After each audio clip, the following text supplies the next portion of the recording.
Hey yo, what up, what up, what up, what up, what up? So after playing my complete walkthrough of Pokemon Scarlet and Violet, I realized there was something that I desperately wanted more of, and that was co-op. This was something that I would have expected to be more integrated into the game, especially when it came down to cooperative play with another player. But even if I didn't get it from that perspective, having a cooperative play with the NPCs were just as exciting for me, especially being an older gamer who enjoys playing solo games.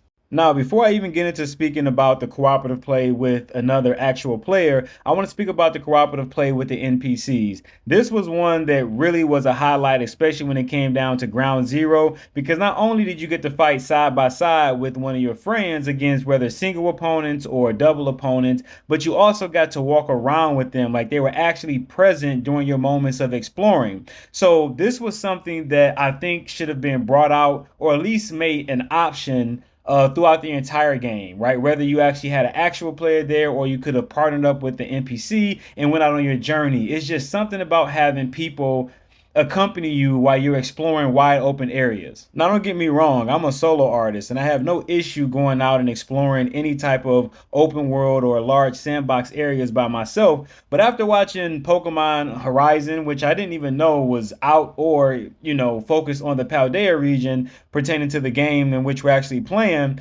it really just brought some things to light for me, right? Like the three people or kids that go out who's exploring and their relationship with Freed, I think his name is, and Cap, which is Pikachu. Like all of that just really said a lot. And I think that I would just like more interactions with my friends as far as like tag-alongs and group missions rather than having to do everything solo. Now, in many of those issues that I just brought up, the same can be said for playing online with the online player. Now, the things that I had the biggest issue with playing online with someone is that they need to make it easier for you to be able to locate this person no matter where they are on the map without you having to actually bring up the map but having some type of HUD or marker above their head that shows you where they are and what direction to go in and things of that sort. That was a real bummer when I had to pull my map up, find where this person was, set the destination, and then make my way into them. You want to reduce all the unnecessary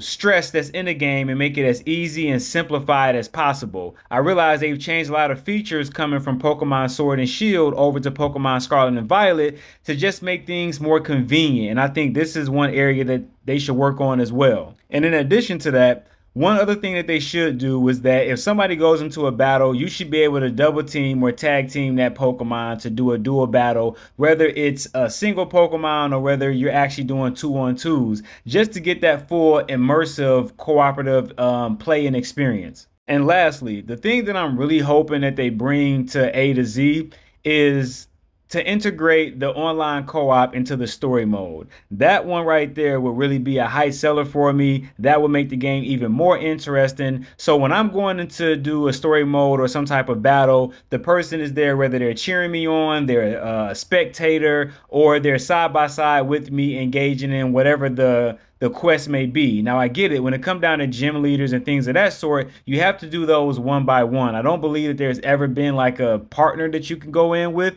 at least to my knowledge. Like I'm not really the best at Pokemon when it comes down to complete knowledge and history. But I just think that that's something that would really change the game of how people perceive co-op and their enjoyment in it. So for those of you who cooperatively play with four people on screen, right, this is something that you can definitely relate to. Like there's a strong lag that exists between you and the other players, whether they're on the Switch 2 or the Switch 1. I noticed it heavy in my game because my wife plays on the Switch 1 and I play on the Switch 2. So there were definitely a difference in like load times. When she would move on her Koraidon, it would be like a lag in which she would take off. It wouldn't be anything that would disrupt the game or like break it up or anything of that sort, but nonetheless, it was something that was noticeable. So I'm hoping that moving forward with the Pokemon games, especially by having a better and more powerful system, that this would be something that they could change to make it a more buttery smooth type of play where it's just, enjoyable from beginning to end. So there's just a few thoughts that I wanted to share. Definitely of a mode that I enjoyed the most, probably. out of Pokemon Scarlet and Violet, and definitely want to see it grow in Pokemon Z through A. So with that being said, let me know in the comment section down below. Let me know if you guys enjoyed the co-op experience on here. Was there something more that you wanted, or is there some features that were missing that you would love to see in the next game, or even possibly updated in this one? And with that being said, it's your boy, oh no, not another reviewer, and I'm out.